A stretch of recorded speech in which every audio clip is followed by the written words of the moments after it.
ఈరోజు తెలంగాణ భవన్లో ఒక సాంప్రదాయంగా ఆనవాయితీగా ఎట్లా అయితే ప్రతి సంవత్సరం సేవాలాల్ మహారాజ్ జయంతిని ఘనంగా జరుపుకుంటున్నామో అట్లాగే ఈరోజు ఇక్కడ మా పార్టీ కేంద్ర కార్యాలయంలో పెద్దలు మాజీ మంత్రివర్యులు శ్రీమతి సత్యవతి రాథోడ్ గారు, గౌరవ శాసనసభ్యులు శ్రీ అనిల్ జాదవ్ గారు, గౌరవనీయులైన మా సోదరులు బూక్యా జాన్సన్ రాథోడ్ గారు, అట్లాగే వాల్యా నాయక్ గారు, రామచంద్ర నాయక్ గారు, రాంబల్ గారు, ఇంకా గాంధీ నాయక్ గారు, మా రాజు గారు, మా శ్రీనివాస్ గౌడ్ గారు అందరం కూడా కలిసి ఘనంగా ఇక్కడ భోగ్ బండార్ అదేవిధంగా మన సేవలాల్ మహారాజ్ యొక్క 287వ జయంతి ఉత్సవాలను ఇక్కడ జరుపుకోవడం చాలా సంతోషం. మీ అందరికీ తెలుసు, ఈ రాష్ట్రంలో మా తాండాలో మా రాజ్యం ఉండాలి అనే నినాదానికి, గిరిజనుల ఆత్మగౌరవానికి మరి అల్టిమేట్గా న్యాయం చేసిన నాయకుడు పెద్దలు శ్రీ కేసీఆర్ గారు.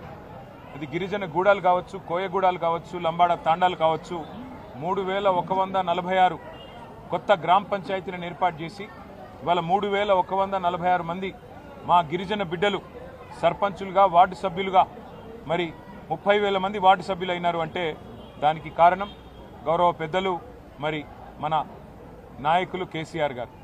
అట్లాగే కేవలం తాండాలు మాత్రమే కాదు, ఒకే ఒక్క రోజు 4.5 లక్షల ఎకరాల పోడు పట్టాలిచ్చి గిరిజనులను వారి ఆత్మగౌరవాన్ని నిలబెట్టింది కూడా కేసీఆర్ గారు. జల్ జంగల్ జమీన్ అనే నినాదంతో ఆనాడు ఏ పోరాటం అయితే కొమరం భీమ్ గారి నాయకత్వంలో జరిగిందో, ఆదివాసీల కోసం, గిరిజనుల కోసం మరి పోరాటం జరిగిందో అదే పద్ధతుల్లో మరి అటు నీళ్లలో న్యాయం చేస్తూ, ఇటు పోడు భూముల పట్టాలిస్తూ, మరొక వైపు హరిత వనాలు పెంచుతూ, అట్లాగే వారి ఆత్మగౌరవాన్ని పెంచే విధంగా మరి బ్రహ్మాండంగా కేసీఆర్ గారి నాయకత్వంలో న్యాయం చేసుకున్నాం. అట్లాగే విద్యా ఉపాధి అవకాశాల్లో మెరుగైన అవకాశాలు గిరిజన బిడ్డలకు రావాలన్న ఉద్దేశంతో ఆశ్రమ పాఠశాలలు పెట్టి మా సత్యవతి రాథోడ్ గారి నాయకత్వంలో ఆనాడు పెద్ద ఎత్తున మా గిరిజన బిడ్డల కోసం మరి వందలాది గురుకుల పాఠశాలలు, జూనియర్ కాలేజీలు, డిగ్రీ కాలేజీలు కూడా పెట్టిన ఘనత బీఆర్ఎస్ ప్రభుత్వాన్ని, పెద్దలు కేసీఆర్ గారు. అట్లాగే కేసీఆర్ గారు మొదటి నుంచి చెప్తా వచ్చింది, తెలంగాణ రాష్ట్రం ఏర్పడితే గిరిజనులకు మరి ఉపాధి అవకాశాల్లో, విద్యలో రిజర్వేషన్లు పెరుగుతాయని ఏదైతే చెప్పారో చెప్పినట్టుగానే 6% నుంచి 10% రిజర్వేషన్లు పెంచి మరి చదువుకున్న గిరిజన బిడ్డలకి గొప్పగా అవకాశాలు ఇచ్చి వారి రిజర్వేషన్ల శాతం పెంచిన ఘనత కూడా కేసీఆర్ గారికి దక్కుతుంది. దాంతోపాటు మరి ఎవరైతే వ్యాపారవేత్తలుగా రాణించాలనుకుంటారో గిరిజన బిడ్డలు, వారి కోసం ఆనాడు కేసీఆర్ గారి నాయకత్వంలో CMST ఆంటర్ప్రినర్షిప్ ప్రోగ్రామ్ అని చెప్పి పెట్టి 200 మంది గిరిజన బిడ్డలకు మరి లక్షలాది రూపాయలు ప్రభుత్వ సబ్సిడీ ఇచ్చి వారికి ఇంట్రెస్ట్ లేకుండా మరి బ్యాంకు రుణాలు ఇప్పించి వారిని ఒక పారిశ్రామికవేత్తలుగా, ఔత్సాహిక బిజినెస్ మెన్గా కూడా తీర్చిదిద్దింది కేసీఆర్ గారి నాయకత్వం. కాబట్టి అన్ని రంగాలలో ఎన్ని రకాలుగా మరి న్యాయం చేయగలమో అన్ని రకాలుగా న్యాయం చేసే ప్రయత్నం చేసినాం. మా సోదరులు గుర్తు చేస్తున్నారు, ఓవర్సీస్ స్కాలర్షిప్లు కూడా ఇచ్చామని. అవి మాత్రమే కాదు, ఇంకా సేవాలాల్ బంజారా భవన్ ఇక్కడే బంజారా హిల్స్ నడిబొడ్డున కట్టిస్తాము అని మాటిచ్చారు. కేసీఆర్ గారు కట్టించారు. ఇవాళ అది ఒక తలమానికంలాగా మరి ప్రతి జిల్లాలో కూడా మరి అదే పద్ధతుల్లో సేవాలాల్ బంజారా భవన్ పేరిట మరి స్థలం మంజూరు చేసినారు, కట్టించే ప్రయత్నం చేసినాము. అట్లాగే హైదరాబాద్ నడిబొడ్డున బంజారా హిల్స్లో మరి ఇక్కడ బ్రహ్మాండమైన భవనాన్ని ఏర్పాటు చేసి దానికి కేసీఆర్ గారే ఇనాగ్రేషన్ కూడా చేసి గిరిజనుల ఆత్మగౌరవాన్ని నిలిపి, అట్లాగే సేవాలాల్ మహారాజ్ జయంతిని కూడా అధికారికంగా నిర్వహించడమే కాకుండా మరి బ్రహ్మాండంగా రాష్ట్ర ప్రభుత్వమే మొత్తం బాధ్యత తీసుకొని నడిపింది కేసీఆర్ గారి నాయకత్వం. ఇవన్నీ కూడా అందరికీ తెలుసు మా గిరిజన బిడ్డలకి.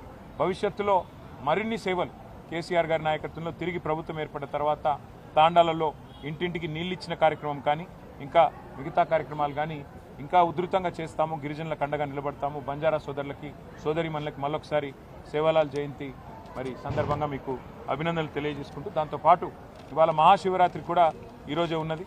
మహాశివరాత్రి సందర్భంగా కూడా మరి రాష్ట్రంలోని ప్రతి తమ్ముడికి, ప్రతి అన్నకి, ప్రతి చెల్లికి, ప్రతి అక్కకి పేరు పేరున అందరికీ మహాశివరాత్రి పర్వదిన సందర్భంగా హృదయపూర్వకంగా శుభాకాంక్షలు. మరి ఆ శివుడి ఆశీర్వాదంతో ఈ రాష్ట్రం సుభిక్షంగా ఉండాలని, మీరందరూ మీ కుటుంబాలతో సంతోషంగా ఉండాలని మనసారా కోరుకుంటూ, వాళ్ళ 2 పండుగలు ఒకటే రోజు వచ్చినాయి, సేవాలాల్ జయంతి, శివరాత్రి. ఈ సందర్భంగా అందరూ పండుగ వాతావరణంలో మరి సుఖంగా సంతోషంగా ఉండాలని అభిలషిస్తూ అందరికీ నమస్కారం.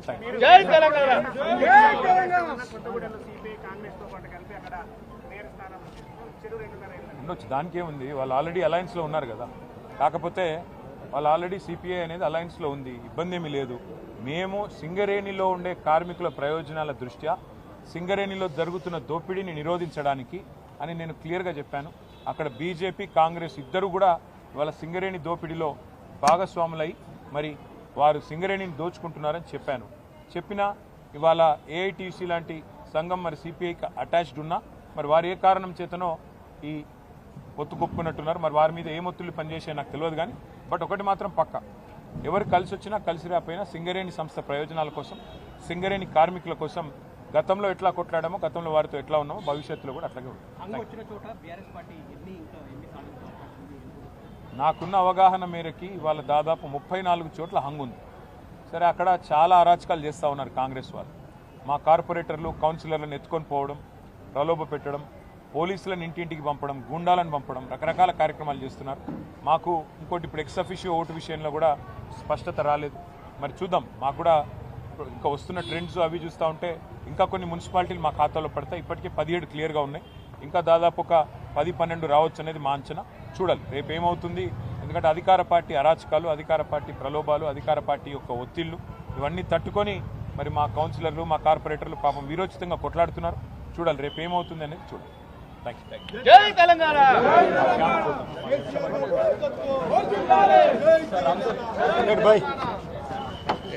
थैंक यू अनिल भाई सर जी अल्लूड़ गाరు अंगाइज भाई मार्कन जी सीट